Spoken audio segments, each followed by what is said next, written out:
paparating na baha, mamaya at ulan.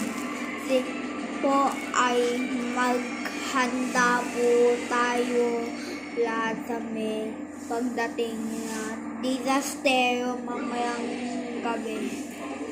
At maglagay din po tayo ng flashlight, kandila, lighter sa may mga tapat natin kung sakang brown out o madilim.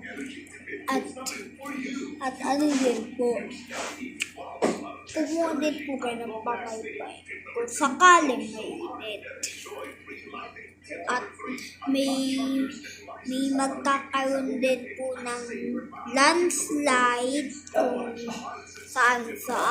Kung may mga bundok, may mga hills, tapos po may paparating na baha.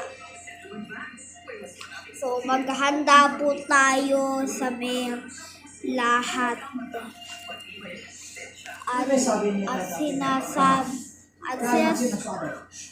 At sinasabi na din po ng balita at huwag po lumabas kasi po babaha na po at po magkaka-landslide po sa iba't ibang lugar. Tapos po magkaka-brown out, pero titignan pa po natin sa cast. Kaya po kanina ay mainit kasi po maghanda po tayo sa lahat kung sakali mag-brown out, mag-landslide o lahat.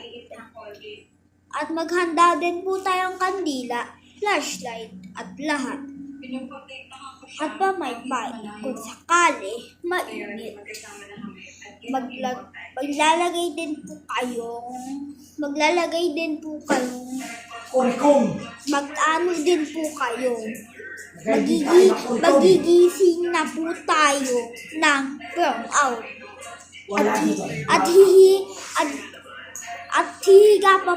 At higa po tayo ng madaling araw na kasi po yun po yung time na bumabalik yung electricity po.